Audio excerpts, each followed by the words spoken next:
Kazungu yafataga icyuma gishyushye agatera mu gitsina cy'umukobwa, agakora ikintu kimeze nka triangle. Nukuvuga ngo agatera mu gitsina cy'umukobwa agakora triangle. Yavutse ku itariki 9 z'ukwezi kwa gatanu muri 1985. Papa we yakoraga mu gisirikare, yari umusirikare mu ngabo za Habyarimana. Yaje kugira trauma yuko abasirikare, nukuvuga ngo abasirikare bo ku bwa Habyarimana ukuntu nyine bari abasirikare n'ukuntu genocide bagendaga bica abantu mu buryo bwa bunyamaswa. Yararebaga uko bicaga abantu mu buryo bwa bunyamaswa. Byaje kumugiraho ihahamuka. Muri 2016 haje kuba ubwicanyi, bica abantu hara kuri metro. None ngo baza ubona abashuti be ngo baza gusohokera ahantu bita Piripiri. Piripiri ntekereza ko ari akabari kabakibagabaga. Bageze Piripiri ngo baza kubona umukobwa mwiza. Wa mutipe wa musirikari akunda wa mukobwa. Akunze wa mukobwa abona ni mwiza, aravuga ati sira mukobwa namubona gute. Atuma umushuti we bari bicara amuga ati se wagiye akamubwira ko twamujoininga ahantu yicaye. Baragenda baramubwira umukobwa okay nta kibazo. Baragenda baricarana baraganira. Barangije wa musore urumva bicaye wa musore w'umusirikare nyine ukeneye wa mukobwa yegerana na wa mukobwa. Noneho abandi uko ikiganiro kigenda kiryoha babandi bakagenda biheza. Baza gusanga wa mukobwa yicaranye na wa musore gusa bari kuganira. Umukobwa ariko amuha kondisiyo imwe. Aramubwira ati nta kibazo, ariko ntago njya mu rugo rw'umuntu, ntago njya mu mahoteli, njyana umuntu wanjye. Aho hantu kuri uwo mukobwa ashobora kuba yarabakomenitse mbere akabwira ati yenda nzanye n'umushyitsi. Bahageze no ngo hari indyo imwe bari bamaze guteka, ariko noneho barangije bazana haza umuntu umeze nk'umushefu avuye mu gikoni, araza muri saro abwira wa musore ati none mushobora gufata iki yenda kugira ngo mbere yuko muryama cyo kurya. Kazungu hari ibintu atari kuvuga ariko ashobora kuzavuga. Kuko niba yarafataga akavuga ngo afashe iyo mitwe y'abantu, akoze umukobwa aramwisha amushushanyijemo triangle, byanga bikunda hari ibindi bintu biri behind that. Icyo gihe rero hari habaye ubwicanyi muri Kiste. Hari umukobwa wari wishwe, noneho biba ngombwa ko hari abasirikare baje. Noneho muri abo baje, sinzi naho uwo musore yari yazanye n'iyo delegation cyangwa se yari yaje nkawe kubwe. Kazungu ahamagaye umukobwa ashyira kuri telefone umwana, aramubwira ngo uyu ni umwana wanjye, vugana nawe. Ngo uwo mukobwa avugana n'umwana wa Kazungu ubwe. Uwo mwana navuga ngo daddy turi kumwe, ngo papa turi kumwe, ngo ya umukobwa kamubaza bya bindi byabana, ese yakuguriye bomba, yanguriye bomba. Kazungu uyu munsi nta munyamategeko aragira, ariko biteganya ko agiye gushaka umunyamategeko uzamuburanira.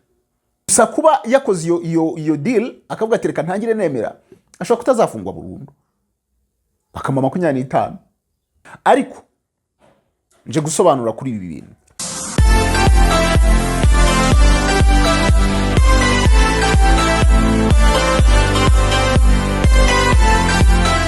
Nje nifuje gukora iki kiganiro cyanyuma ndavuga mu buryo bwo kuvuga kuri Kazungu, kuri dosiye ye kugira gute. Hari ibyo nifuje bishyashya mbere yuko nababwiye ko nzajya kubazanira video, nzajya muri Kenya kubazanira video. Hari ibyo nifuje, hari amakuru mashya mbona mbere yuko ntagenda ntababwiye. Ubwo hari abatangiye kumbwira bati ntuzajyeyo, ati nabicanyi bagira gute, ati umuntu abagiye kurisuka ubuzima. Yego nibyo, ariko nanone hari inzirakarengane cyangwa se hari abandi nabo bari nkatwe, nabo bitabye Imana. Ubu ngubu batakiri mu isi y'abazima. Batakiri mu isi y'abazima. Ntabwo urugero ngiye gutanga, ntabwo umusirikare ashobora kumva hari none se kuki muterwa n'abicanyi cyangwa n'ibyihebe cyangwa n'iki mugahamagara polisi cyangwa iki ati ngo dutabare bose si abantu ze bambaye inyuma n'amaraso ntibashobora gupfa ariko impamvu nuko baba bavuga bati twinjiye mu kazi ko kurinda abaturage abantu n'ibyabo bwo kugira gute bo nanjye nuko numvaga ko hari information hari ubuhamya bw'abantu bagiye bahura n'ibi bintu mu buryo bugiye butandukanye kugira abantu banabyumve bumve n'uburyo ki ibi bintu biba bimeze n'uburyo bikorwamo kuko niba tuvuga ngo uyu munsi hari Kazungu mu myaka yashize hari abandi n'abandi urumva n'ibintu bigenda bifata indi ntera kandi bikaba atari ibintu umuntu yavuga ngo yakwicarira.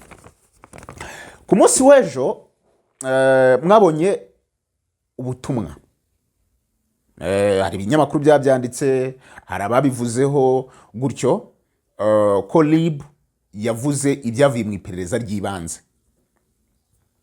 RIB yavuze ko basanze Kazungu Denis biriya bintu yarabikoraga kubwe ari we wenyine.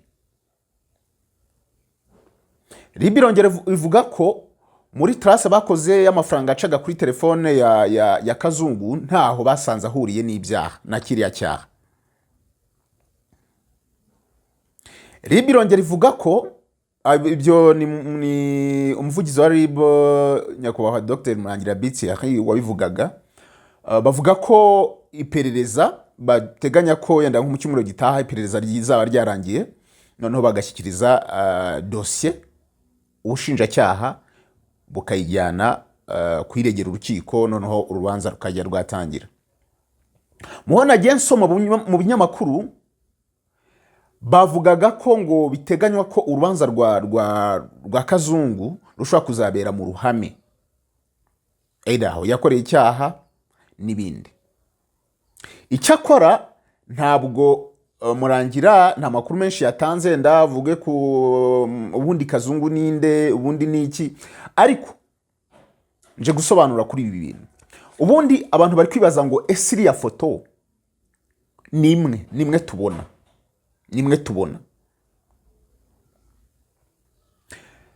nta yindi foto ya Kazungu ihari. Hari n'abavuga ko atari hari nk'ibinyamakuru byanze gukoresha iriya foto bavuga bati iriya foto ashobora no kuba atari ya Kazungu. Hari ibinyamakuru byanze kuyikoresha. N'ubundi urujijo rwo kuvuga ngo uriya n'umwana wa Rwahama ruracyariho. Icyakora mu bantu RIB bavuze ko hari umusore witwa Eric, umusore w'imyaka 23 byasanzwe ko yishwe na Kazungu. Ababyeyi be bari baramubuze bagize gute nyine byaje gusanga ko mu mirambo basanze ko harimo uwo musore Eric. N'umwana muto cyane rwose ni foto nziza ngira ngo muri kumubona n'uwo nguwo. Kazungu Eric iriya mirambo yindi ntabwo baramenya ari yabandi. Gusa RIB uvuga ko bayijyanye muri ya laboratoire yo kugira ngo bamenye ese ni bande then bizavamo babishyikirize ubushinjacyaha buregere dossier ubundi Kazungu ajye kuburana. Kazungu uyu munsi nta munyamategeko aragira ariko biteganya ko agiye gushaka umunyamategeko uzamuburanira. Kazungu ikintu cya mbere yakoze yabanje kwemera ibyaha bye byose yari yanabyemeye imbere nk'umuntu wanabikonfesinze. Mu mategeko hano y'u Rwanda bivuga ko iyo umuntu yemera icyaha ntagora urukiko ntananiza urukiko agabanirizwa ibihano. Igihano cy'ubwicanyi ndengakamere nka buriya ni igihano cya burundu. Kazungu rero kuba ari wabikonfesinze ari we wabivuze ari we wagize gute ashobora no kutazahabwa burundu. Mu gihe ashatse umunyamategeko akaza yenda uretse ko ashobora no kuba reka nkubwire, hari abantu baje bakora ibintu bimeze nka biriya, ntutungurwe Kazungu ageze mu rukiko ukumva arabihakanye. Ntutungurwe, bibaho. Kuko urukiko ntabwo rugendera kuvuga ngo none ngo ko wabyemeye, ngo uri mu bugenzacyaha, ngo ko wabyemeye uri mu bantu, ngo ko wabyemeye ushatse. Baravuga ngo ubundi abanyamategeko, iyo ufite umunyamategeko, yes, iyo ufite umunyamategeko aza kukubwira ngo mbwira ukuri, mbwiza ukuri yuko ibintu byagenze. Umunyamategeko umubwiza ukuri kwawe kukuri mu mutima. Ukamubwira uti yenda abo bantu narabishe, nabakataga amabere, nabakataga ibitsina, nabakataga imitwe, hari umuntu witwa kanaka nayishyiraga, hari uwitwa kanaka nayishyiraga, hari uwitwa kanaka nayishyiraga, hari uwitwa kanaka nayishyiraga. Noneho umunyamategeko ikintu wawe umwavoka icyo abakeneye aba ari kugira ngo yumve ingingo azaheraho avuga ati yenda aha dushobora kwihakana kubera ko nta bimenyetso numva byagufata, aha dushobora kubyemeza. Kuko uriya munyamategeko arariza amategeko nyine, n'ubundi yanaba n'umucamanza, yanaba n'umushinjacyaha. Ako kazi n'ubundi yagakora, bazi ibyo bagenderaho n'iki n'iki. Hari ubwo rero uzumva abantu bagera mu rukiko bakanavuga ngo ngewe nabyemeye kuko nari nakubiswe. Cyangwa se Kazungu akaba yanagerayo, urumva yabihakanye, byamaze kuvuga ko nta muntu bakoranye, ntaki, yagerayo mu rukiko cyangwa mu bushinjacyaha akavuga ati ngewe nanze kuvuga kanaka kuko numvaga ko biri bite bigira gute, ati reko noneho kuko turi imbere y'urukiko ubu ngubu ndi free, nta muntu wagira icyo angiraho, ndabyemeye, cyangwa se nakoranye n'abakanaka. Urumva? Kubera ko ujya wumva abantu bajya mu manza bakavuga bati ngewe nemeye ibintu kubera ko nari ndi gukubitwa. Ribu ntabwo irigera yemera ko ije kubita abantu, nta nuwabyemeza. Ariko si ubwa mbere tumva abantu bavuga ngo narakubiswe. No mu rubanza rwa Alphonse no mu bandi ujya babyumva. Ariko rimwe na rimwe hakaba ari ubwo abantu babigira nk'urwitwazo. Hari ubwo abantu babigira nk'urwitwazo. Ubundi itegeko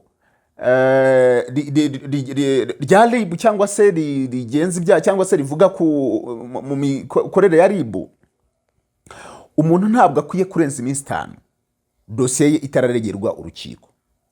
Ngo uhereye umunsi bagufashe bandikaho ngo Kazungu Denis twamufashe kuri iyi tariki. Iyo bamaze kugufata kuri iyo tariki babara iminsi 5, iminsi 5 bakugereza, nibwo bakujyana imbere y'ubushinjacyaha. Ubushinjacyaha nabwo buba bufite iminsi 5 bwo kuregera iyo dosiye, ubundi bakakujyana mu rukiko. Iyo ufite umunyamategeko ashobora no kuvuga ati yenda iriya minsi 5 yararenze kuko Kazungu iminsi 5 yenda igiye kurenga, uretse ko yenda habaho navuga ngo ni tegeko risupporting ibyo ngibyo, hari ubwo yenda icyaha kiba gikomeye bigasaba iperereza rindi, nkuko nanone ya minsi 30 ishobora kongerwa mu buryo bunganiye. Ariko yo hatabayeho ingingo zivuga ko iyo minsi ishobora kongerwa, wa muntu bamufata nk'ufunze mu buryo bunyuranyije n'amategeko, ku buryo ashobora no kugera imbere y'urukiko akabanza kuburana icyo ngicyo. Mwavuga akabanza kuvuga ati umuntu wanjye yarafunze mu buryo bunyuranyije n'amategeko kubera ko yarengeje nyine iriya minsi. Urumva perezida w'urukiko cyangwa se umucamanza ntabwo azaburanisha urubanza rw'umuntu warufunze mu buryo bunyuranyije n'amategeko. Azabanza, niyo mpamvu habaho kuburana ifunga n'ifungurwa by'agateganyo. Icyo gihe bareba mu byabaye muri iyo minsi mbere yuko aza hariya, mbere yuko bajya mu rubanza mu mizi. Ese urumva ari izihe mpamvu zatuma uburana widegembya byanga bikunda ibyo bizabaho? Bazabanza kuburana ku ifunga n'ifungurwa. Kazungu avuga ati yenda ndumva mwandekura nka kubera ko ibi nibi. Kazungu ariko nubwo bavuze ko Kazungu akora wenyine, Kazungu abantu yicaga nta mitwe yaririho. Kandi ubundi abantu bagurisha ziriya ngingo bisaba ko baba bafite ibikoresho byabugenewe, kuko ntabwo abo bagiye kugurisha ziriya ngingo, iriya mitwe cyangwa se impyiko cyangwa iki, ntabwo baba bagiye kubireba gutyo gusa.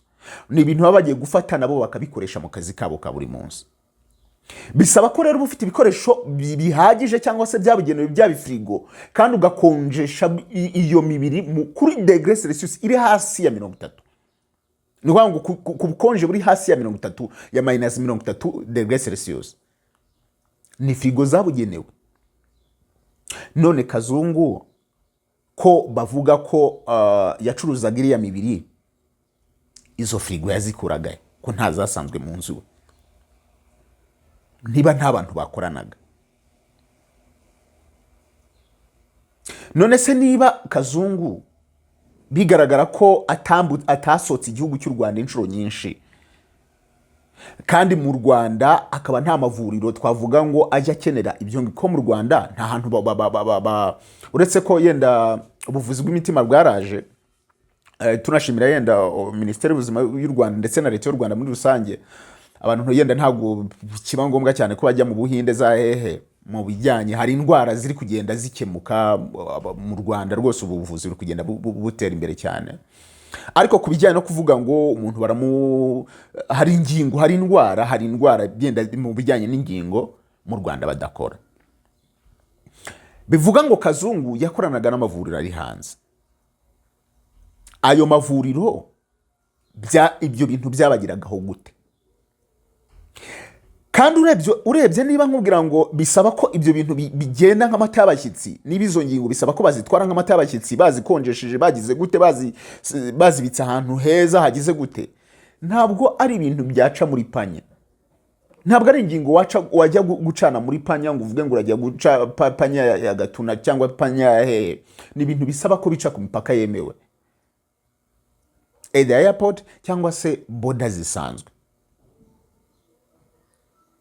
Tumva Kazungu rero nuko ni iperereza rya mbere ryibanze, ariko nibigera no mu bushinjacyaha nabo bazakora iryabo perereza, kuko urumva yo RIB yikora iperereza ryibanze ikavuga uti Kazungu avuga ibi, kuko bavuga ngo ibyo uvuze mu bushinjacyaha mu bugenzacyaha nibyo bagomba kwandika. Barangiza bakanaguha dosiye yawe, babikwandikiye umugenzacyaha. Ntekereza ko niko ntekereza ko bigenda. Uba wicaye hariya akubaza amazina yawe, Kazungu Denise, papa wawe, byose. Barangiza bakakubwira ngo uzi gusoma no kwandika. Of course Kazungu azi gusoma no kwandika, kuko niba ari umuntu wari ufite ishuri azi gusoma no kwandika. Barangiza bakaguha dosiye yawe, bamaze kuyandika bakayimprima, bakakubwira ngo ngaho cisha mwamaso urebe koko niba ibyo wavuze ari nabyo banditse. Wamara kubicisha mwamaso ugasigninga ahantu hasi izina ryawe kuri dosiye yawe. Barangiza ya dosiye wowe wiyemereye wanasinyeho niyo bazajyana mu bushinjacyaha. Mu bushinjacyaha sile nugerayo ntabwo umushinjacyaha azafata ya dosiye bazanye muri RIB ngo bari yahita akomezanya mu rukiko. Umushinjacyaha azongera kubaze the same way bakwaje muri RIB. N'umushinjacyaha afite uburenganzira bwo kukurekura.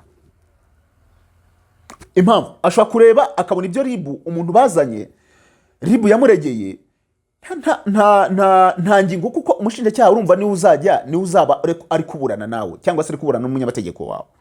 Ashobora kureba kuri dosiye akavuga ati uyu muntu ndabona nta byaregwa cyangwa se nta ngingo najyana imbere y'umucamanza, reka murekure azageza kunyitaba, kuko abona ko nta ngingo zihariye azajya kugushinja uho hariye. Kuko abashinjacyaha nabo bakeneye navuga ngo ni buriya kujya kuregera umuntu urukiko rimwe kabiri agutsinda, kuko umucamanza aba ari kuburanisha umushinjacyaha n'uregwa, kuko aravuga ngo reka twumve urubanza rw'ubushinjacyaha, reka twumve urubanza rw'uregwa. Ni ukuvuga ngo nabo bantu babiri bari kuburanisha, umushinjacyaha bahagarariye za nzirakarengane. Rero iyo uburanye uri umushinjacyaha ukaregera urukiko inshuro imwe ebyiri eshatu imanza utsindwa, ntekereza ko uri guta amanota. Niyo mpamvu banza kugenzura akavuga ngo ese hari argument, hari ingingo nazaburanisha uyu muntu nkamutsinda.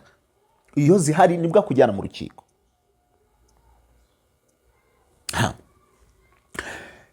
Kazungu ntabwo wavuga biragoye yenda nagera imbere y'abaturage sinzi ibyo azasobanura kuvuga ngo niba arakoraga ibintu bijyanye no gucuruza ingingo z'imibiri y'abantu ngo yabikoraga wenyine byanga bikunda washobora kuba yarabikoraga nk'ubusiriyo killers cyangwa se yenda ari kugira ngo yishimishe cyangwa se ari kugira ngo yibe cyangwa se ari kugira ngo bigende gute ariko niba hazamo gucuruza imitwe hakazamo gucuruza ibyiko hakazamo gucuruza ibitsina by'abakobwa bivuga ko ngo nabyo yakataga ibitsina by'abakobwa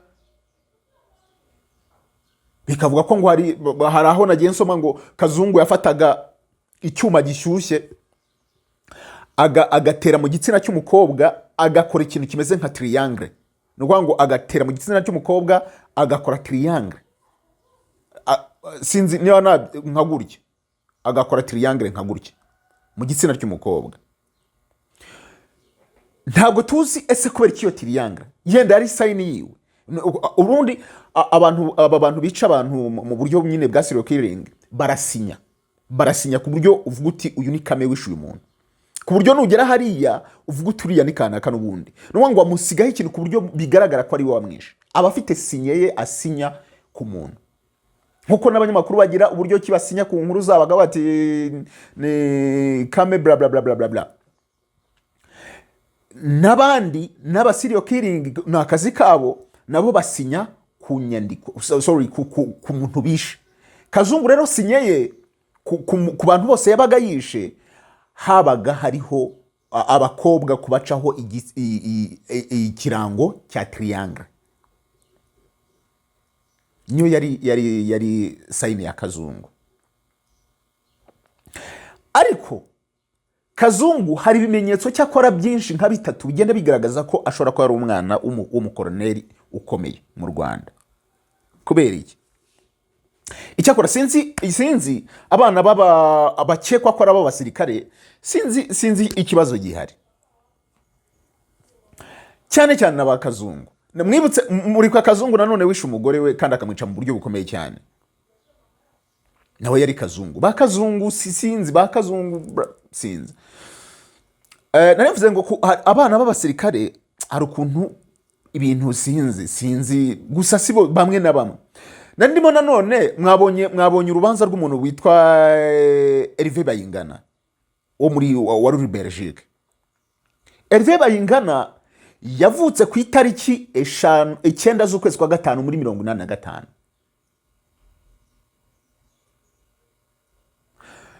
Hervé papa we yakoraga mu gisirikare, yari umusirikare mu ngabo za Habyarimana. Yaje kugira trauma yuko abasirikare ngo abasirikare bo ku bwa Habyarimana ukuntu nyine bari abasirikare n'ukuntu genocide bagendaga bica abantu mu buryo bwa bunyamaswa. Hervé yararebaga uko bicaga abantu mu buryo bwa bunyamaswa. Byaje kumugiraho ihahamuka. Bimaze kumugiraho ihahamuka, urumva mu gihe cyo guhunga yaje guhungira muri Belgium. Ageze muri Belgium muri 2016 haje kuba ubwicanyi bica abantu hara kuri metro Belgium. Bara abantu b'abayisilamu banga bitwaza sheria za jihad n'ibiki, baraza bamubitsa ibisasu. Bamubikije ibisasu baramubwira bati wowe uzadufasha, nukuvuga ngo wowe bitubikiye nitujya kwiturikiriza abantu uzongera biduhe. Bamuha amafaranga, bamuhaye ibihumbi 18 by'amadolari.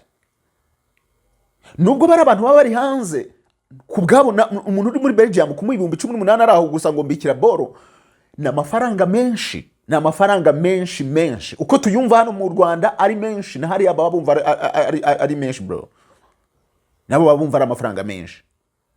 Arangije umusore abika boro, barangije baza kuzifata baturitse abantu kuri metro.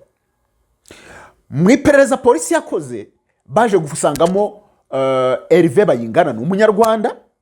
Hervé Bayingana Twahirwa ari umunyarwanda wahunze akaza gufata ubwene igihugu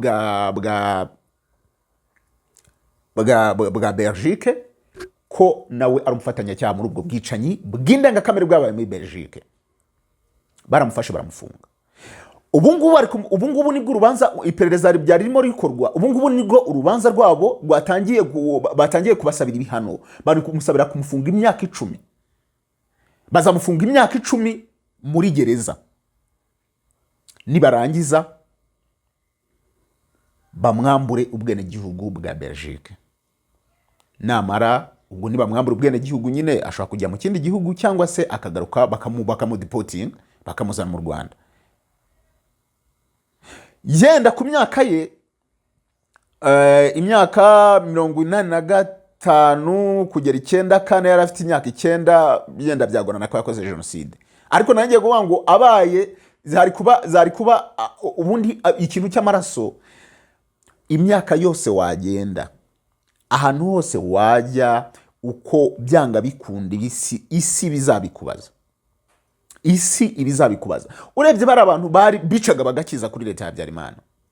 Barimo duhereye no kuri Kanziga umudamu wari wa president bari bagize akazu. Urebe bari muri Niger barabasirika bari bafatiwe bafungiye muri Niger. Urebe ukuntu isi yabanze. Tekereza isi yose ifite ibihugu 194 ukabura igihugu na kimwe cyakwakira ngo uzubeyo. Bikoreka ubuntu kwicana ibindi ariko kwicana bigeze kwicana bro abari ikindi kintu ariko tekereza ibihugu 154 sinzi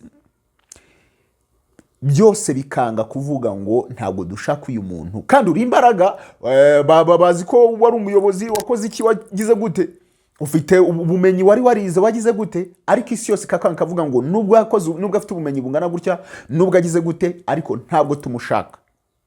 Ibihugu byose bikakwanga. Kazungu rero ubwo nari mbahaye urugero rw'uwo Erive Bayingana yenda ni inkuru yabaye viro cyane abantu mu Munyarwanda ngo ufungiye muri Belgium ibintu nk'ibyo abantu bose barabibonye. Nari mbahaye urugero rw'ukuvuga ngo ese Kazungu niki cyaba cyarabimuteye niba ari umwana wakuriye mu buzima bwiza akaba ari umwana wa Colonel Rwahama abantu bose baramuzi uvuze ngo ngiye kwa Rwahama nteze bisi ngeza kwa Rwahama buri muntu wese arahazi nta hantu buri muntu wese azi mbese n'umugabo ufite legacy mu gisirikare cy'u Rwanda. Umuntu akibaza ngo niki cyaba cyarateye Kazungu kugenda akora ziri affaire. Ikindi nanone ngewe ntarumva nibaza bavuze ngo trace y'amafaranga ye yari kuri telefone ariko se ko bigaragara ko ngo simukade yari baruye ku muntu witwa Joseph. Uwo Joseph we nta hantu agaragara muri dossier. Nta hantu agaragara.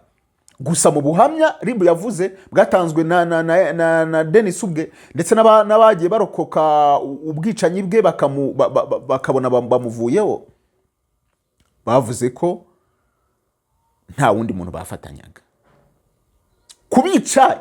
Birashoboka ko nta wundi muntu bafatanyaga ariko nanone Ribu twavuga ngo ese ni nko kubaza niba kubica ntawe bafatanyaga ariko se ibyo bindi by'imibiri byo gucuruza nabo nta wundi muntu bafatanyaga niba arakoraga gucuruza iyo mibiri nta yandi mavuro yenda tuvuge ngo yamuhaga amafaranga yagira gute ese kuri konte ze bimeze bite ese ibyo byose ese niba avuga ko nta wundi muntu bafatanyaga yenda dusupoze ko atanacuruzaga iyo mibiri avuga ko impamvu ari iyi niba nta mpamvu Kazungu bamujyana ashobora kuba afite trauma mu mutwe ashaka kuba afite ikindi kibazo kitari ashaka kuba afite mu mutwe hari ukuntu bidasona fresh. Ikibazo nanone bamujyanye bagasanga mu mutwe hari ukuntu bidasona fresh ntago habaho uburyozwe bw'icyaha. Yego basanze afite mu mutwe ibintu bitameze neza uburyozwe bw'icyaha ntago buba bahita bamujyana mu bitaro by'abasazi. Nicyo kibazo kiza kuba ariko niba Kazungu ari muzima none se yavuga ko biriya bintu yabiterwaga n'iki? ntabwo Kazungu yari afite impamvu, nta mpamvu nimwe yavuga yo kwica umuntu ngo nuko akora uburaya, nta mpamvu.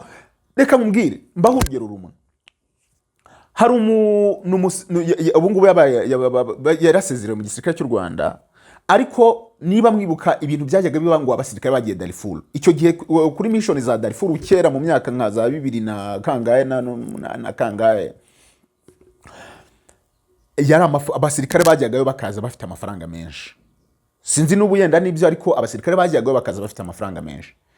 Ntekereza ko mission, kujya muri mission hari amafaranga uvanayo. Ni nabyo ntekereza ko bari hari umupolisi nabonye wari urimo claiminga ngo yakoreye igihugu ngo ariko ngo ntibamujyana muri mission, yumva ko agiye gutora amafaranga, ariko nubwo byaje kugaragara ko yari afite impyiko imwe, kandi ntabwo nanone RDF yagufata cyangwa se Rwanda National Police ngufata ikohereza ahantu uri bujye kurisa ubuzima bwawe ufite impyiko imwe. Ni ibintu byagaragaraga, ni MMA yamurihiraga. Nasanze yenda nge nakurikiranye ubuhamya bw'uwo mugabo, kiganiro cye narakirebye kumwe na gihugu official, ariko nanone naje gukurikira ubuhamya bwe nsanga uriya mugabo yabeshye abanyarwanda, yaharabitse polisi, yagize gute, nanabivuga ko uriya mugabo yaharabitse polisi. Ibintu byose yavugaga yego n'ibyabaye muri polisi y'u Rwanda, ariko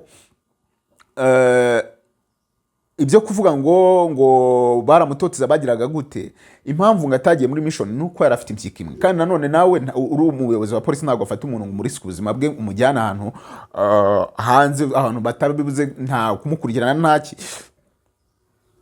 ngo agiye ngo gucunga umutekano.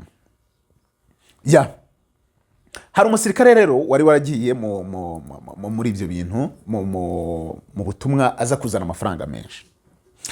Azanye amafaranga menshi, akaba ngo yarafite mama we w'umunyamasengesho. Ageze mu Rwanda afite amafaranga, urumva mbere amafaranga navuga ngo n'ubutaka n'iki, amafaranga yarafite agaciro cyane, kuko ubu ngubu yenda yataye agaciro, ubutaka burazamuka, birahenda, ibintu byose birahenda. Ariko mbere umuntu wavaga Darfur yazaga afite ikofi, aje akaba yaramaze ngo igihe kingana niba ari umwaka, niba ari imyaka 3, akaba ari yikumburiye kurongora umukobwa w'umunyarwanda. Urumva maze hariya Darfur muri Sudani. Ageze mu Rwanda abwira abashuti bati rero nari nkumbuye kurongora umukobwa w'umunyarwandakazi. Baramubwira ati barahari. None ngo baza ubona abashuti be ngo baza gusohokera ahantu bita Piripiri. Ntekereza ko ari akabari kabakibagabaga. Bageze Piripiri ngo baza kubona umukobwa mwiza. Wa mutipe wa musirikari akunda wa mukobwa. Akunze wa mukobwa, abona ni mwiza, aravuga ati sira mukobwa namubona gute. Atuma umushuti we bari bicara, amuga ati se wagiye akamubwira ko twamujoyininga ahantu yicaye. Baragenda baramubwira umukobwa, okay nta kibazo. Baragenda baricarana, baraganira. Barangije wa musore urumva bicaye wa musore w'umusirikare nyine ukeneye wa mukobwa yegerana na wa mukobwa. Noneho abandi uko ikiganiro kigenda kiryoha, babandi bakagenda biheza. Baza gusanga wa mukobwa yicaranye na wa musore gusa bari kuganira. Umusore ati rero ntagukunze, nabonye uri mwiza, nagize gute, se niba nta bitagoranye twatahana cyangwa se twajyana ahandi hantu. Umukobwa ati nta kibazo. Umukobwa ariko amuha kondisiyo imwe, aramubwira ati nta kibazo, ariko ntabwo njya mu rugo rw'umuntu, ntabwo njya mu mahoteli, njyana umuntu wanjye, ninjye mu host. Umusore ati nta kibazo, ikindi ariko ndishyuza, urampa amafaranga. Umusore ati nta kibazo. None umusore yumvaga amafaranga yaravanye Darfur, yumvaga ko avuga ati yenda se, yaravuga ati byari byose aransaba nk'ijana, nasaba nk'ijana se ndayamuha. Yumvaga nta n'ibiciro bagiyemo. Uwo musore yari yakodesheje imodoka 35,000 ku munsi. Baranje muri Piripiri, bajya nyine baravuga ati batahe. Umukobwa ati rero ufite transport? Umusore ati ndayifite. Umukobwa ati nanjye rero mfite transport. Turumva rero tubwo ngiye kugenda imbere wowe urankurikira. Kurumva nyine bose ntabwo bari gusiga imodoka zabo ku kabari, byasabye ko buri wese agenda muye, none umukobwa akajya imbere kugira ngo umusore amukurikire bajye iwabo w'umukobwa, ko umukobwa niwe yaramubwiye ko ari we mu host. Baratwaye bagera Nyarutarama. Bageze Nyarutarama ku gipangu cyiza cy'abakapu. Umukobwa asa n'urenze cya gipangu gatoya. Noneho ahita arenze cya gipangu, nubango yageze ku gipangu arasona ariko amera nk'ukirenzeho gatoya. Impamvu arakirenzeho gatoya, umukozi yahise afungura urugi rw'igipangu, ya modoka y'umusore abwira umusore nyine muri yayinde atinjira, banza winjire. Umusore arinjira n'imodoka. Noneho hari aga parking umukobwa yari yarakoze mu nzu. Nubango wagombaga umushyitsi, nubango yo winjiraga mu gaparika, nubango ari imodoka ebyiri. Imwe gaparika, indi iri inyuma yayo kugira ngo wa wundi waparitse mbere aze kuvamo, byasabaga ko uw'inyuma ari buze kuvamo, ari buze kumuha nyine inzira. Ko karaga parking gatoya nyine yari yarubatse, nubango imodoka ijyamo igahita yinjiramo gutyo gusa kugira ngo ivemo, biza gusaba ko iyindi yaba yiri inyuma biza kuba ngombwa ko ayikuramo. Byabaga nkaho umukobwa yari yarize business neza. Umusore aparitse ya modoka ni y'abandi, umukobwa nawe araje amuparitse inyuma ye, basimye imodoka. Noneho igitangaje ngo bakiva mu modoka, bakiva nyine bavuye mu modoka, hari abakozi bazaga kubakira. Tekereza aho umukobwa no kwitwaza kontake avanye mu modoka ntabwo yayitwazaga. Yafungaga imodoka, akalokinga, akava mu modoka, akaba ari umukozi uhita uza kumutwaza utuntu tw'udukapu, anareba niba nta mizigo yazanye muri butu n'iki, akamutwaza utuntu tw'udukapu n'iki. Noneho mbere yuko yinjira mu nzu, uwo mukobwa yari afite abakozi bageza muri 7. Haruza kumutwaza ibyo ngibyo, ubwo yenda afite akandi kazi kandi anakora, haruza guhita amuzanira inkweto zo mu nzu gutyo. Umusore still uko babikora kuri nyirabuja ni nako bari kubikora ku musore. Izo protokole bamufasha n'iki. Babaha inkweto zo kwinjira mu nzu, za nkweto bahita bazijyana ubwo bazikora amasuku gutyo. Baragenda bicara mu nzu muri saro ya wa mukobwa. Umukobwa ati rero nahangaha nibera, ati noneho ubu ngubu twaganira neza, ati surinde, baramenyana, nitwa kanaka, ni ingabo y'u Rwanda, nagiye Darfur, bino nk'ibyo. Noneho uwo musore we yumva arishimye, abona abonye ni umukobwa w'umukapo, umukobwa mwiza, ntabwo ari nyarucari, ntabwo ari nyine ari umuntu uri aho ngaho wavyo, abona ni umukobwa uri class, aranamukunda. Barangije ubwo bari kuganira, uko bicaye hari umuntu uza kubabaza ati se muranywa iki, muranywa amarura se, muranywa sinzi za je birabi nyobwa bindi bibikaza. Umusore bakamuha list, bakamubwira ati rero hano ati byo kunywa hari iki n'iki ya. Umusore nawe agahita amati wampa iki ngiki, bakamuha. Ari nako na nyirabuja bamuha. Aho hantu kuri uwo mukobwa ashobora kuba yarabakomenitse mbere akabwira ati yenda nzanye n'umushyitsi. Bahageze no ngo hari indyo imwe bari bamaze guteka, ariko noneho barangije bazana haza umuntu umeze nk'umushefu avuye mu gikoni, araza muri saro abwira wa musore ati none mushobora gufata iki yenda kugira ngo mbere yuko muryama cyo kurya. Bashobora kuba yenda no mu kabari yenda bataranariye cyane. Umusore bagumwe ati hari ibi nibyo twategura. Umusore ahitamo, baragenda bategura icyakura, bazana ibyo kurya ku meza, bararya. Barangije umusore kiriya gihe kubona inzu nziza irimo abanuza z'amashawa ashyushye, ibintu nk'ibyo byari bigoye. Nyine ntabwo urumva u Rwanda nyine rwari rukirimo rwiyubaka. Umusore yajya muri dushe nziza, bamuzana bya bisume by'abakire byiza nyine, imyenda barayifata bajya kuyifura. Barangije bajya kuryama na wa mukobwa mu cyumba mu cyumba umusore akubwira uti iyo ni story twe yaduhaga nge niga muri kaminuza hara muri Kiste bari baje kutuganiriza nibwo nari ngitangira nge nari ngeze mu wa mbere muri 2015 nibwo nari ndi mu wa mbere baje hari ibintu byasaga nkaho ari ukwakira aba newcomers hari ukuntu rero abantu bazaga kutuganiriza hari nabazaga nyine mbese hari ukuntu abantu bazaga kutuganiriza icyo gihe rero hari habaye ubwicanyi muri Kiste hari umukobwa wari wishwe noneho biba ngombwa ko hari abasirikare baje noneho muri abo baje sinzi niba uwo musore yari yazanye n'iyo delegation cyangwa se yari yaje nkawe kubwe ariko yari arimo dutera story turaho ngaho arimo duha iyo story atubwira ati abana mwe ati mugiye kuba nimurangiza muzaba muri urubyiruko muza muri imbaraga z'igihugu ntimuzajye muri ibi binge mbese yasaga n'utugira inama sorry nari nkasemo story kwa kugira mbabwire mutazajya mwumva ngo esize inkuru ibyo mba nikubwira biba bifite fact niba hari nawe ari no kubyumva ko yabitubwiye bro ndagusoma noneho ngo bagize mu cyumba ngo cyari icyumba cyiza ageze mu cyumba nibwo bwa mbere yarakibonye arangije agiye ku mukobwa ararongoye akamukobwa wese ngo ukorere indi style ngukorere urashaka dogi urashaka ibintu nk'ibyo amukora style zose bararyama buracya bukiye mu gitondo ajya muri douche avuye muri douche breakfast abari ibintu ngo breakfast ntabwo ari kwa kundi tuvuga ngo ni icyayi n'umukati cyangwa ni icyayi n'amagi sinzi niki breakfast nyine breakfast serious barangije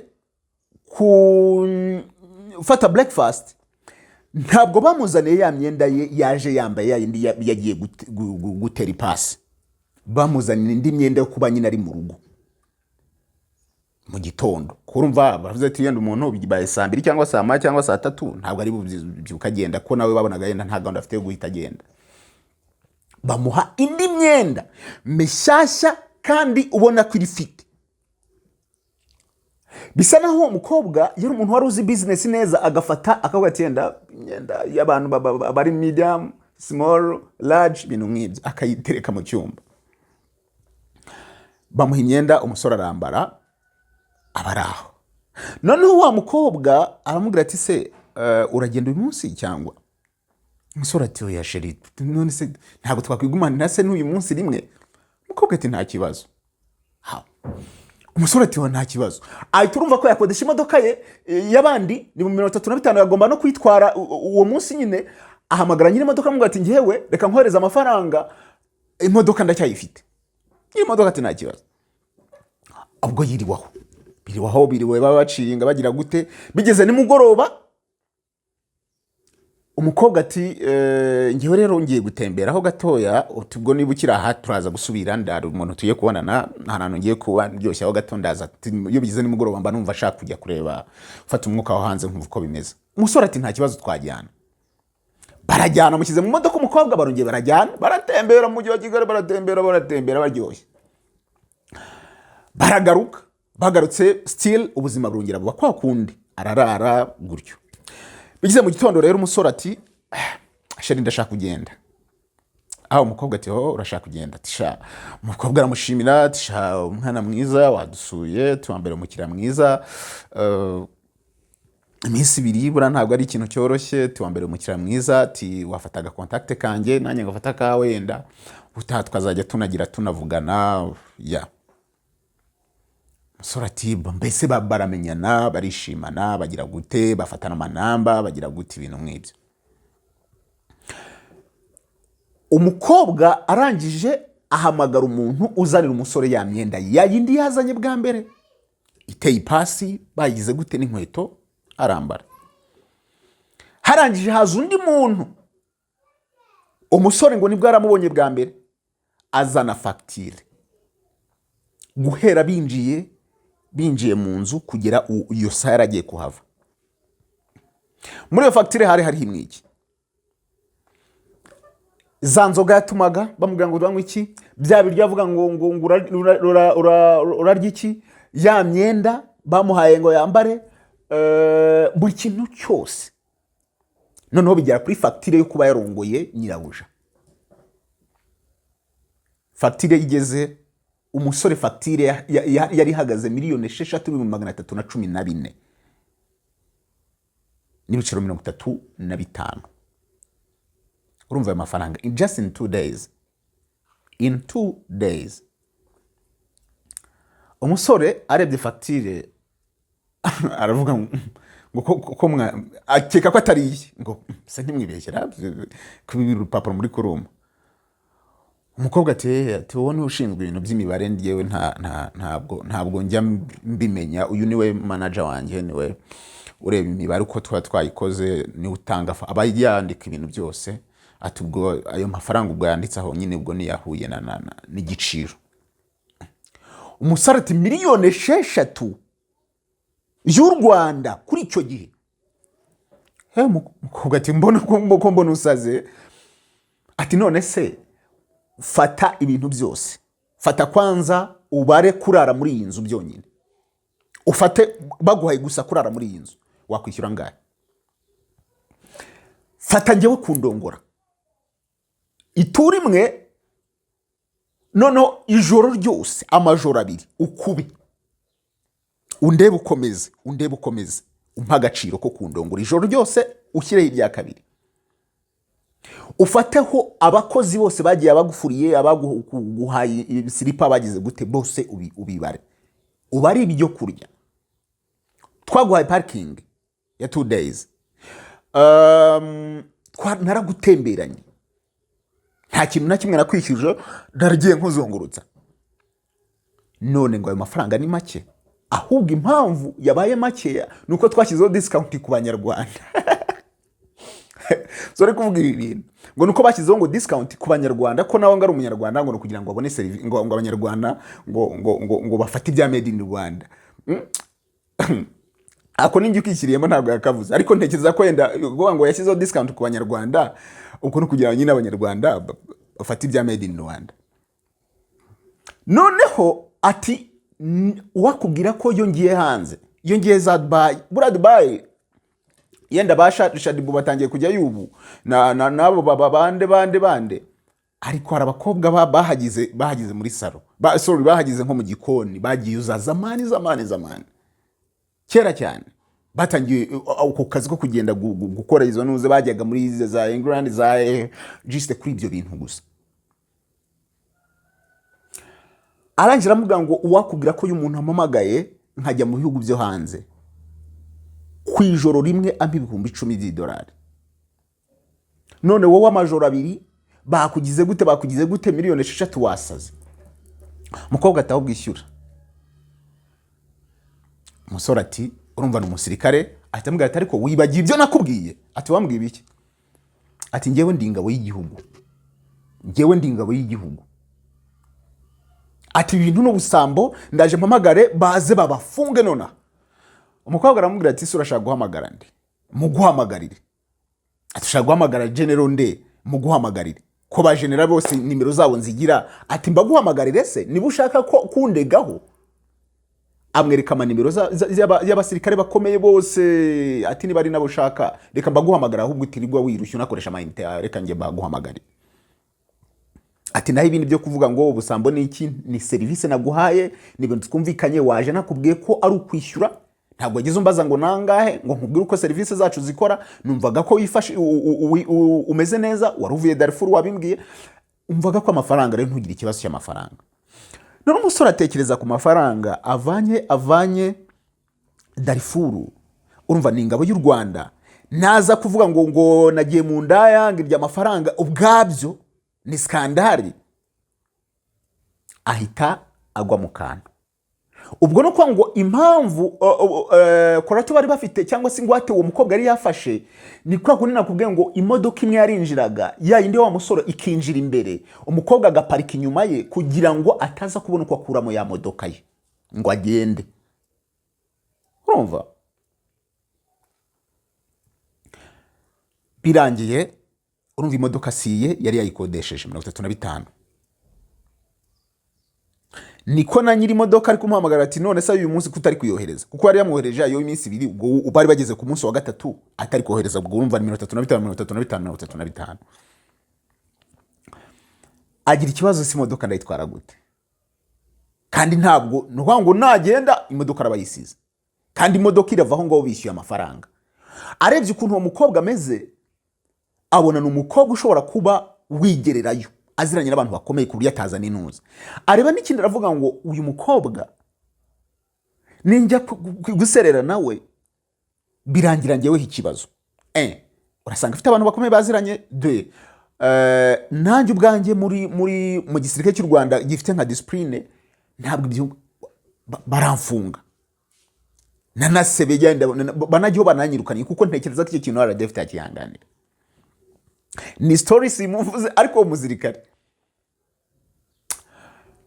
ubwo umuhungu icyo yakoze yahise abwira umukobwa ati babarira, aramutondera aramubwira ati nibwo mvuye Darifora, amubwiza ukuri, aramubwira ati niyo mafaranga ati ubungu nabe, aramubwira ati aramubwira ngo afite ngo miliyoni 9 gutyo, ati nibwo nje azifata miliyoni zinge nkazikora, nta nakabanza ndagura, nta niki ndagura, ati wambabariye. Umukobwa ati ntago bikunda, ati ngese kutambabarira ukundongora, ngiye kutambabarira ukundongora, ati kani ko kazi kanjye nahisemo, nawe wahisemo aho ngaho nishyura. Man, uwo mukobwa ngo nta mbabazi yari afite, yari ndaye iri serious. Umusore yarasohotse afata akamoto aragenda azana amafaranga ayaha umukobwa, bamuha facture ko yishyuye amafaranga yose. Umva ukuntu biri ku rundi rwego, ko yishyuye ayo mafaranga yose. Barangije bamuha imodoka aragenda. Urumva muri miliyoni 9 we yavugaga yari afite, yarasigaranyemo hafi miliyoni 3 miliyoni 3 yenda zari kuvamwa akabanza akaba yabaye ahantu. Aragenda arakaguze, ahita aba umukristo, yabitubwiraga arikubwira ati ubu nararokotse, ati ubu tuvugana. Icyo gihe yabitubwiraga ngo arafite umugore n'abana 2, ati mfite umugore n'abana 2 tumeze neza, atariko ni nk'ubuhamya mbahaye kugira ngo n'ubuhamya bwe mutazigera mukinisha ibyo bintu byo kujya mu buraya, byo kugira gute, mbese muzabe abantu bameze neza. Gusa icyo gihe ntekereza ko ngo yaje gusezererwa, niba arasezerewe kuziye mpamvu, niba arirukana basinzi, gusa ntabwo akiba mu ngabo z'u Rwanda kuri ubu ngubu. Ni umuntu uraho ukora mu buzima busanzwe biri aho ngaho. Iyo story nyibabwiye iki? Iyo biba ari ubugome, ari kuvuga ngo nuko umuntu yampemukiye yagize gute, nta muntu uwo musirikare yari kwica uwo mukobwa nawe yashaka akiyica. Si mujya muvyumva muri Uganda ngo umuntu mwumvise nk'umuntu wishe minister, umurinzi we nawe agahita yiyica juste kubera iki? Kora ko ari umushahara gusa utinda. Ariko tekereza amafaranga wagiye kurasanira, wagiye ahantu amasasa baguca gutyo ubuzima bwawe buri riske, umuntu akaza karira gatsi gutyo sha. Ni gute ari ubugome? Uwo muntu yakabaye ari we wafashe ya mbere yo kuvuga ngo hari icyaha none umusirikare yishe umuntu, ariko ntabwo yabikoze. So iyo story rero mba nyibahaye, sinzi ukuntu mba nyibutse, navuga ngo hari ibintu abantu bakora ugasanga n'ubugome bwabaritse, bubari mu maraso, bubari mu mutima. So Kazungu rero ngiye kubwanjye niba ari ikintu ntegereje ni ukuzareba mu rubanza rwa Kazungu ari kuburana imbere y'abaturage, ari kuvuga ngo ibintu nabikoze gutya, ndumva ari ibintu bizaba biteye ubwoba, biteye ubwoba abantu bose, kuko nta kuntu azasobanura. Ngiye kuvuga ndibaza ese umwavoka wazavuga iki? Ese umwavoka azavuga ati mukiriya wanjye ararengana? Ese Kazungu ahubwo azirwa ashaka? Ese ubundi hari ikintu nge nibaza, niba umuntu yemera ibyaha ubundi urubanza rubera hiki, aravuga ati narabishe, nta wundi twafatanije, ntajye, ubundi bazagiye kumuburanishiriza iki? Bahise bavuga ati Kazungu yemera icyaha ni burundu. Kubwanjye nyine ko ntekereza, kuko Kazungu niba ibyo bintu byose abyemera, yenda ni muri process z'ubutabera, ariko kubwanjye ndibaza ngo ese iperereza koko RIB yarariko zisanga yabikoraga wenyine, yenda najya no mu bushinjacyaha azaba ari kuvuga ko yabikoraga wenyine, ajya imbere y'urukiko avuga ko yabikoraga wenyine, babone trace nta wundi muntu bafatanyaga. Kubera iki bazica amafaranga y'igihugu, sinzi esanse yo kumutwara bamujyana bamugarura bamugira gute, bamukate bakavuga ati uyu muntu ni burundu. Yenda ntabwo nzi iby'amategeko, abantu bazi iby'amategeko baratubwira kubera iki umuntu yemera ibintu byose kuki bibaho ko bamujyana kumuburanisha. Kuko kuburanisha ntekereza ko ari igihe yenda ngikubwanye ariko nagatekereje ubu ushobora kuba wanga uri kuvuga ati ngewe ntabwo nabikoze, yenda hakaza bagushinja bakagira gute, ariko mu bintu uvuga uti narabikoze ugatanga testimony, esikerekane bari kugiye gutanga testimony. Ariko niba ari ibyo ndibaza ngo se niba atari testimony kumuburanisha buriya bifitiye ntuza iyihe role. Nibyo ngewe nibaza, ntabwo nzi iby'amategeko ariko abize amategeko yenda baraza kudufasha muri comments batubwire ese nuko bigiye gusobanura iki, bigize gute. Ariko byanga bikunda hari abavuze bati nanjye ni nako mbibona, Kazungu hari ibintu atari kuvuga ariko ashobora kuzavuga. Hari ibintu atari kuvuga ariko ashobora kuzavuga. Kuko niba yarafataga akavuga ngo afashe iyo mitwe y'abantu, akoze umukobwa aramwisha amushushanyijemo triangle, byanga bikunda hari ibindi bintu biri behind that. Hari ibindi bintu biri behind that umuntu atapfa guhita atekereza nona. Ikindi Kazungu no kumenya ese nta soko mu by'ukuri yagiraga. Nta soko yagiraga ry'abantu bacuruzanyaga bagiraga gute? Ntago wavuga ngo nta soko, none se byagurwaga nande? Byagurwaga nande? Ngewe nijya Kenya nkuko nabibabwiye, hari ibi bintu yenda no kugira ngo abantu bazajye banabisobanukirwa bumve, hari ukwica byo kwica gusa. Kazungu iyo aba ari ukwica gusa, kwica byonyine, ntabwo ari ukwica ngo byo kwambura abantu, ntabwo ari kwica indaya. Kuko niba indaya yaje mu kabari ije gushaka amafaranga, kwebwira ati ngwino turyamane ndaguha 10 cyangwa 20 ku ijoro, ntabwo umuntu afite amafaranga. Ntabwo umuntu afite amafaranga. Ntabwo rero Kazungu ari umuntu w'umwicanyi wowe bisanzwe biraho byo kwambura, ntabwo ari kwica indaya. Ntabwo ari kwica indaya. Ntabwo ari kwica indaya. Kuko yari kureba hari abantu benshi bafite amafaranga b'igitsina gore cyangwa se biki. None se niba yaricaga kubera amafaranga nk'uriya mwana Eric mu buhamya bwe narebaga, Eric yari umwana uri aho ngaho umupore, umwana uri aho ngaho udafite ikibazo ateje, utaranagera ku bintu byinshi. Ntabwo ari umwana wari ufite ibintu bya mirenge bavuga ngo hari ibintu yamushakagaho. Niyo mpamvu usanga ko harimo ubugome, ariko nanone gutari ubugome gusa, burimo ikindi kintu bashobora kureba bakareba ese nta mvano bifite. Nta mvano bifite. Birashoboka kuko hari ubwo ese Kazungu bararebye yenda bakareba muri background zo muri famille ze zo muki, nta muntu wigeze akora ibyo bintu, nta muntu wigeze yica. Kuko wasanga hari ubwo ushaka nko mu muryango ugasanga hari abantu bagiye bica abantu cyane muri iyo style. Ugasanga ni ibintu nka kuri umuntu abantu babyara impanga, ugasanga ariko niba umuntu abyara impanga wakurikira mu bisekuru cyangwa se mu miryango yabo ugasanga hari abandi bantu bigeze babyara impanga, ugasanga yenda mu miryango ye hari ibindi bintu. Kuko kuvuga ngo nanone kugira hanga yisaba kuvuga ngo nta mwirondoro ribu igiye kukubaza, kuko ribu ntabwo izajyanira dosiye ubushinjacyaha ku muntu batazi ngo badafite amakuru, kandi bwa mbere n'ubundi yigeze afungwa kuri ibyo byaha n'ubundi by'ubwambuzi n'iki. None se ribu nta mwirondoro we bamufunze, nta mwirondoro we bafite urahari. Yenda ntabwo bawutubwiye ariko byanga bikunda umwirondoro wa Kazungu, aho yavukiye, papa we w'ukuri na mama we, aho bari, icyo bakora, Kazungu uko yabanye nabo, byose birahari.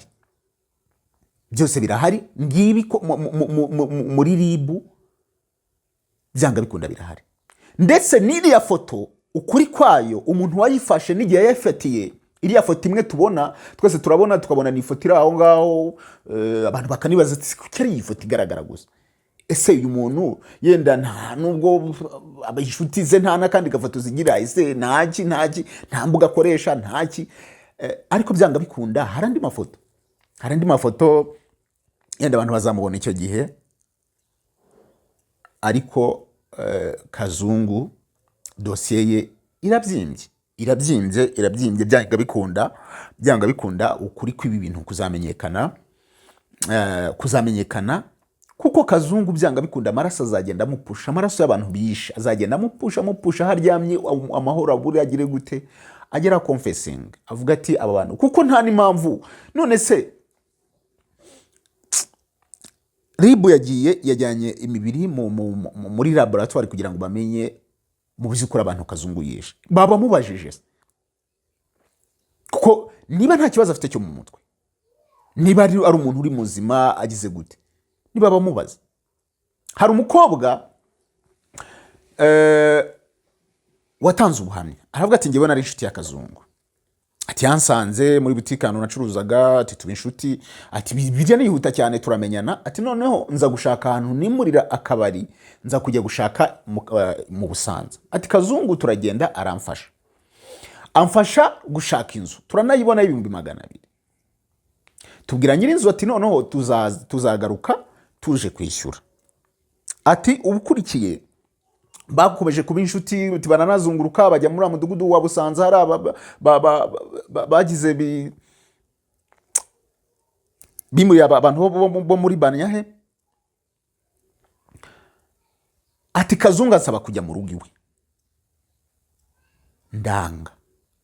ndamubwira ati ntabwo nzi uyu munsi. Umukobwa aravuga ati ni Imana yandenze. Ariko umukobwa akavuga ngo mbere yaho Kazungu yahamagaye uwo mukobwa amwumvisha umwana, waramubwira ngo Kazungu yahamagaye umukobwa ashyira kuri telefone umwana, aramubwira ngo uyu ni umwana wanjye vugana nawe.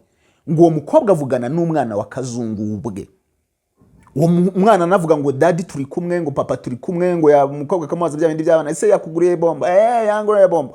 Noneho ngo umukobwa ikintu cyatumye atajya mu ngo gusura, we niko yavugaga gusura Kazungu mu rugo rwe, yaravuga ati byari byose ni umuntu afite umwana ashobora no kuba afite umugore, ati so ni kubista afite umugore, baratangiye gukundana bagize gute, ati biza gutuma binambabareza umutima, yenda niyumve nabi kandi yenda nari nimere neza. Umukobwa yanga kujyayo gutyo. Kazungu rero ubuhamya bw'abantu bagenda bitanga bugenda butandukana. Ni gute se Kazungu nta yindi foto?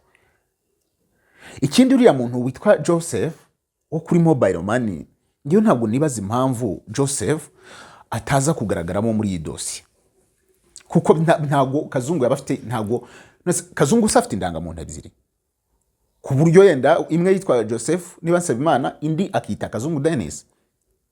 Ntabwo bibaho, afite indangamuntu imwe. Noneho izo zindi niba afite indangamuntu imwe, ayo mazina yandi bite byayo. Kazungu byanga bikunda azajyanwa mu kureba, ashobora kuba afite ikibazo cyo mutwe, niba nta nacyo hari ikindi kintu cyari kibiri inyuma, hari ikindi kintu cyaba kibiri inyuma. Gusa kuba yakoze iyo deal akavuga ati reka ntangire nemera, ashobora kutazafungwa burundu bakama 25. Ariko nanone ntekereza ko niyamara 25 akagaruka muri societe, Kazungu rwose azaba ari ikibazo. Kazungu azaba ari ikibazo. Iyo niyo comment yanjye y'uyu munsi. Amazina yanjye ni Kame. Tugenda tureba ingingo zigiye zitandukanye kuri urubuga, kuri chaîne ya YouTube, ntanga ibitekerezo byanjye, ntanabagira story yenda ziba byaragiye biba mutazi, gutyo nabashakira amakuru mashyashya. Ushobora kubana natwe ukanda subscribe aho hasi kugira ngo tuzajye tubana ikiganiro ukagisharinga n'abandi kugira ngo tugire umuryango mugari. Ndabashimiye.